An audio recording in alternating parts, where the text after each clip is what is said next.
Bonjour et bienvenue à cette mini-conférence sur les masques de la performance. J'avais envie de vous partager sur le sujet parce que dernièrement, je me fais souvent demander, Hélène, c'est quoi ça, les masques de la performance?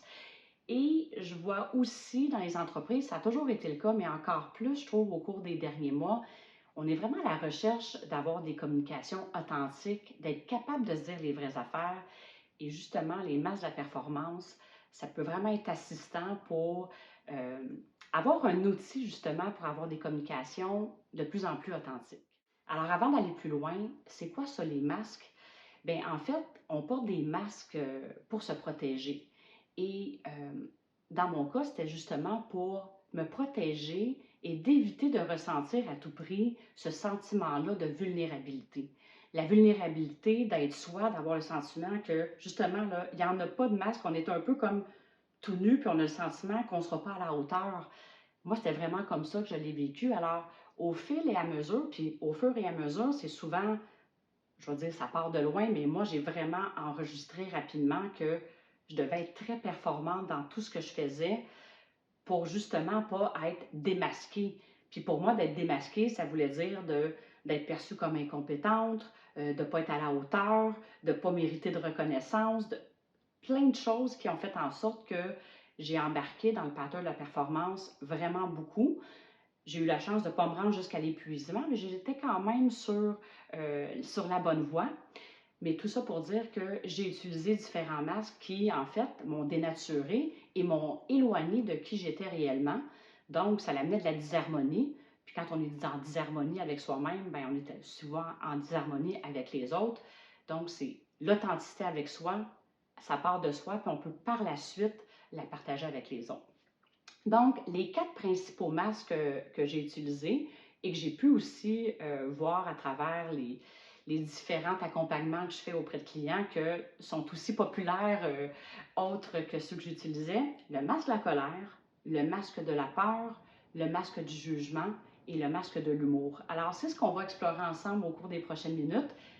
Je vais vous partager où j'étais, mais aussi qu'est-ce que ça fait quand on se libère des masques de la performance.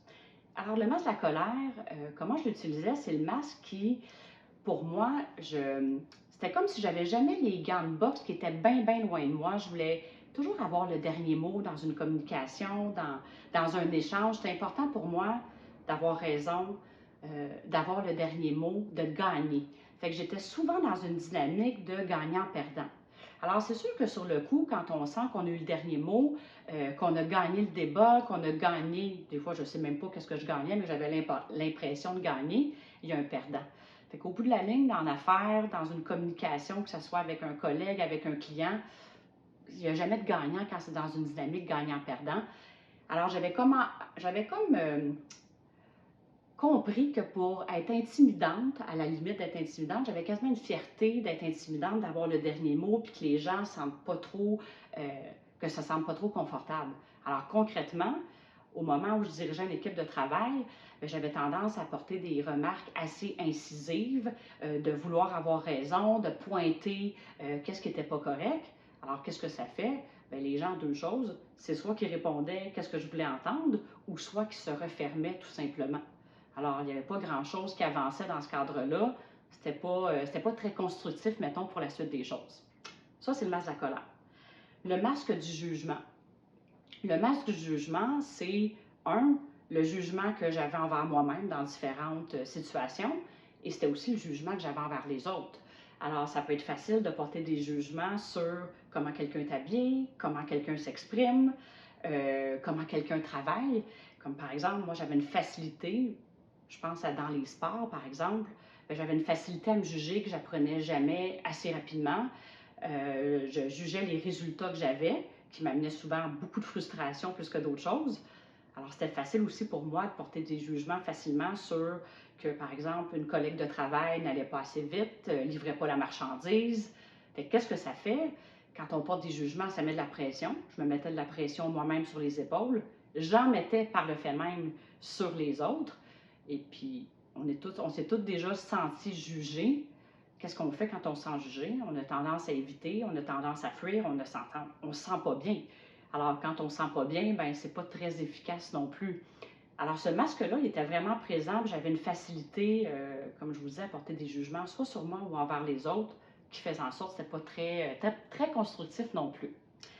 Le masque, maintenant, de la peur. Le masque de la peur, il peut être la peur de manquer de temps, il peut se manifester par la peur de manquer d'argent, encore là, la peur de ne pas être à la hauteur. Il peut vraiment avoir différentes variantes, si on veut. Concrètement, je vous donne un exemple. Si, mettons, je porte le masque de la peur, dernièrement, j'ai eu l'opportunité d'aller donner un atelier dans la région de Toronto. Et l'opportunité qui m'était offerte, c'est de donner l'atelier, mais en anglais. Évidemment, l'anglais, c'est pas ma langue première, alors ça me sortait de ma zone de confort.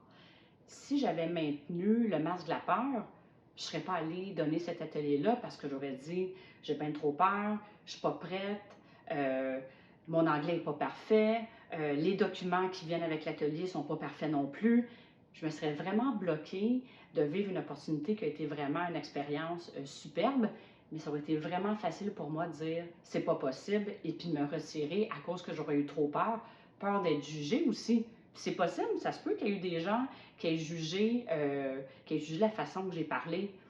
Mais autre que ça, je le sentais, c'était un projet qui me faisait vibrer. Je dis, je vais de l'avant et je ne me laisse pas freiner par justement un masque pour différentes peurs que j'aurais pu avoir. Le quatrième masque, maintenant le masque de l'humour. Et l'humour que je parle ici, c'est pas l'humour de bon cœur, c'est l'humour plus l'humour sarcastique, l'humour noir. L'humour souvent que moi j'utilisais pour cacher un malaise, pour cacher un non-dit. Euh, Exemple que je n'étais pas nécessairement satisfaite d'un résultat dans différents contextes, bien, je pouvais sortir un commentaire comme Hey, bravo, tu as bien réussi. Qu'est-ce que ça fait quand on utilise un genre de sarcasme comme ça? Ça fait en sorte que la personne se pose la question, ben, est-ce que tu le penses? Es-tu sérieux? C'est ça que tu penses ou c'est pas ça que tu penses? Alors, ça fait en sorte que l'autre personne va avoir tendance à marcher sur des œufs. Alors, quand on marche sur des œufs, on ne se sent pas trop confortable. Puis encore là, on est en train de s'éloigner souvent de l'essence de la communication comme telle. Donc, c'est les principaux masques que j'ai utilisés. On pourrait s'amuser longtemps, je pourrais continuer à vous donner des exemples, mais c'est les masques que j'utilisais justement qui me dénaturaient de qui j'étais et qui amenaient effectivement une lourdeur dans ma vie. Et à travers le temps, quand je me suis libérée de ces masques-là, qu'est-ce que ça a amené? Première des choses, je me suis sentie beaucoup plus en harmonie avec moi-même, qui fait en sorte que j'étais plus facilement en harmonie avec les autres. Et dans le fond, là, l'authenticité, elle part de soi. Ça ne part pas de juste des autres, ça part de nous-mêmes.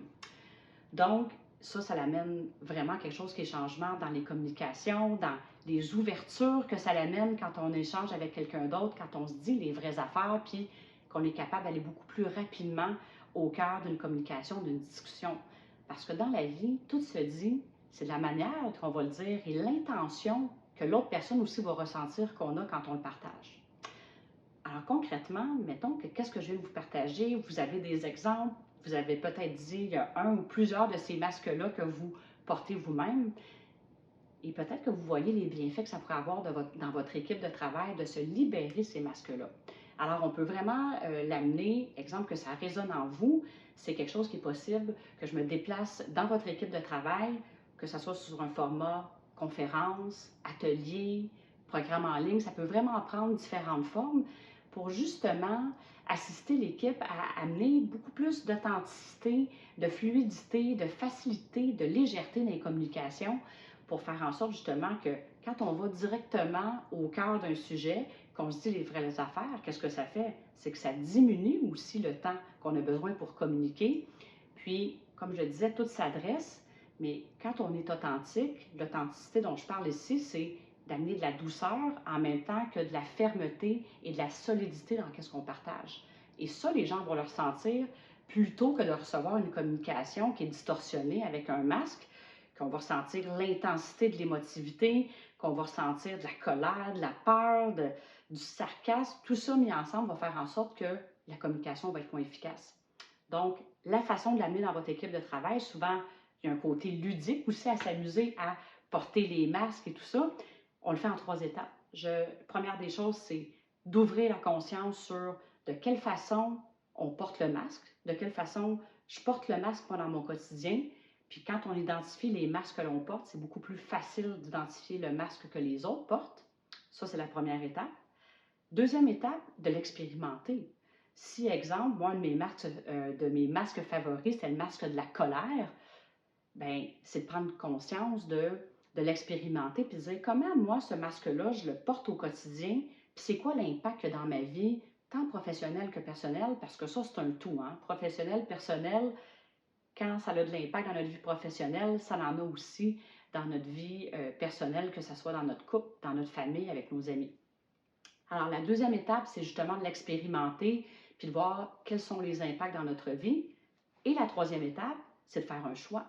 À partir du moment qu'on a ouvert sa conscience, qu'on l'a expérimenté, puis qu'on se dit, ben, maintenant, comment je vais me positionner pour la suite? Parce que souvent, là, je vous partage ça, mon expérience, je n'étais pas consciente là, que j'utilisais un masque. Là. Je ne dis pas, je veux porter un masque, mais c'est quand j'en ai pris conscience, quand j'ai pris aussi, j'ai expérimenté, de dire, ouais, ça a ça comme impact dans ma vie, c'est pas ça que je veux pour la suite. Bien, la troisième étape, c'est de faire le choix de s'en libérer. Puis évidemment, je vous partage des outils pour vous assister dans la libération de ces masques-là. Mais à travers ces trois étapes-là, ça permet justement d'amener beaucoup plus d'authenticité, puis d'harmonie, de fluidité.